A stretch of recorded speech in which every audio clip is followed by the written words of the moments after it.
Go ahead. Nothing deep. Not like that. What? Yeah. If we can make, sorry, if we can make it like a 5 minute, that'd be Yeah, great. sure. Musically, what would you say is the biggest difference between Poison and Samantha Seven, the new band? Oh God, musically. Again, the approach is it's just the approach is different. Right. With Poison, see, sometimes when you have success, it works against you because you have a little bit of success and you don't want to lose it. Right. So when you do something good, you're so scared to you don't want, you want to do what you think is right because you don't want to fuck it up. So you stick to the formula. So you stick to what you think works. But with this band, because I haven't had success yet, I haven't had to stick to any formula. So as far as this is that thing that's going on? It's just distracted. Yeah. What's about this? It does have some weird Because she's shit. beautiful. That's Ruticola, right? That's fucking. She's gorgeous, but my eyes keep going to her. That I'm sorry. So you guys know what happened. Winona Ryder was just on the TV, and I love her dearly. Oh God, I love her, and I couldn't do the interview. Anyway, now that I have a concentrate. Right. So because we haven't had any type of success that we have to follow up with, it's a clear slate. Right.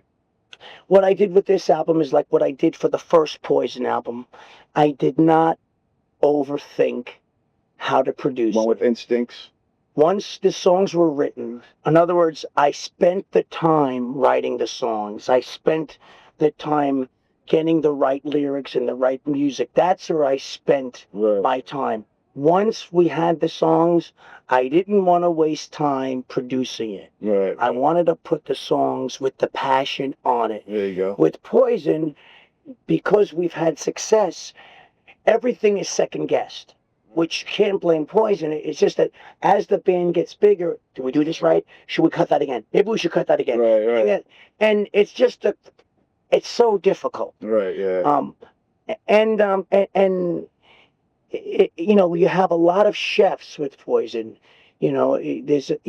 Everyone has to put a little something in there.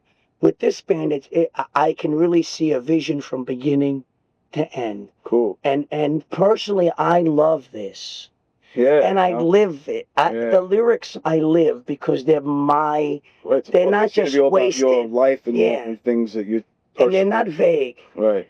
I don't, So you feel you have a lot of more creative control with this band than you did with Poison? Oh yeah. Or CC, Without a doubt. Yeah, that's cool, man. I was digging a lot of the music and stuff. And I was gonna say, now you like playing the smaller venues, coming back, being more with the people, and things like that. What do you get out of that? Well, you can talk. I can do a lot of like this. With the big venues, I can't. You really can't. You get people to hurry up and go here and hurry up and go there, and you really don't get. Right. You don't get really to talk to anyone because you have 20,000 people and you're going from point A to point B, and you never get a chance to actually stop and talk to anyone. Much more intimate. With this here, I know I'm building it from the ground up. Yeah. There's no doubt about it. I know I am, and I know that's a necessary thing. I know that's a necessary thing for it to. I need to build this from the ground up. And again, it's a totally different thing than Poison. Mm-hmm. Poison in the '80s was also about that freshness and that newness and that having fun. Right. And I'm not putting that down. Mm-hmm. That was just another aspect. I was much more carefree then. Right. You get a little bit older, you can't do the things you used to do. That's the one regret. Right. I would love to go on 1 hour sleep.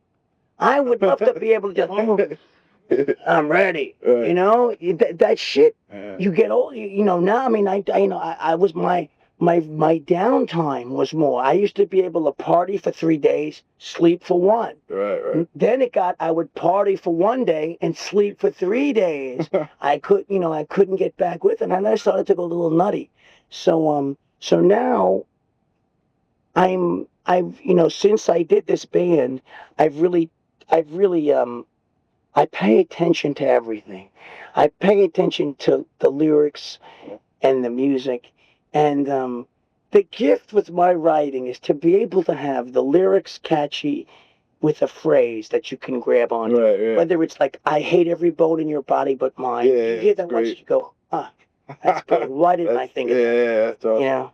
And those type of things. And it always is married to good, fast. I love that, just catchy music. Yeah. And there's a little bit of a message now. Like the I Want to Be Famous thing is really tongue-in-cheek. It's like a parody of it's a parody culture, pretty much. Exactly. It's like, when you look at that Gross Point, right, which is sort of like a takeoff on Melrose Place. Right. That's exactly what I was addressing. Yeah, right. It's like people are obsessed with all this fame and fortune. Exactly. And I was out there like driving home from the studio, high as a kite, a danger to not only myself, but to people that were totally uninvolved in my life, walking their dog, totally innocent of anything. Right. And here I am driving home. At any minute, I could have killed them. That was no big deal. Mm-hmm. But when I gained like 20 pounds, right, and then when I gained 40 pounds, and I gained 80 pounds, or first I thought, boy, they were rumors. Boy, he can't control himself. Boy, he has an eating problem. right. Here I am, not doing drugs, but eating a lot. And they looked at that as, oh, that's disgusting. Now, I could have killed their kid. I could have accidentally killed their family driving because I was so fucked up.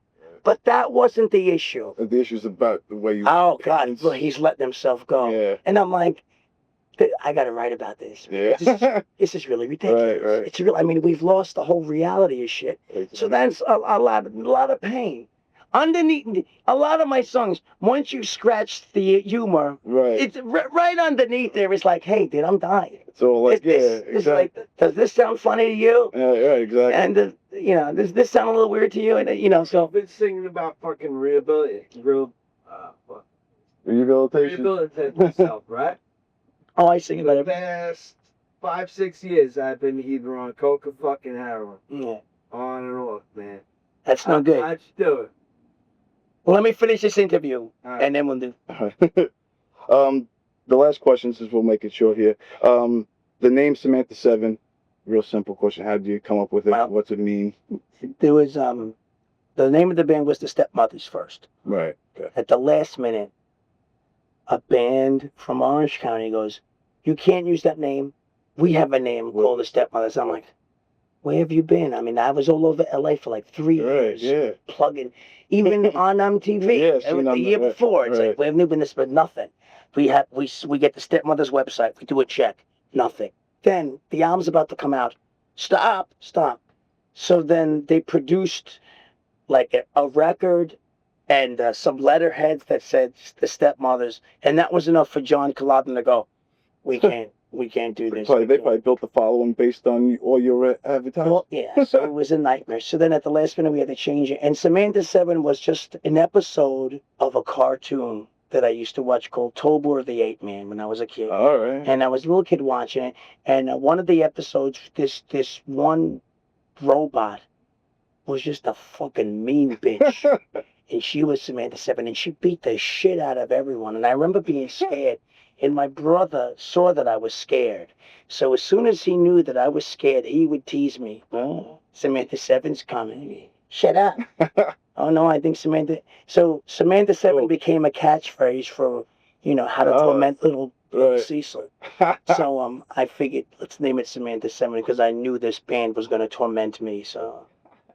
Well, excellent, man. I really dug the show. Kicking ass. I'm glad you had big fun. things gonna happen, man. It's gonna take work, but everything good's worth the work. It's gonna be huge, dude. Thank you very much. Thank you, man. Thanks for the time. I appreciate it, Thank you, CC. bud. Good luck, man.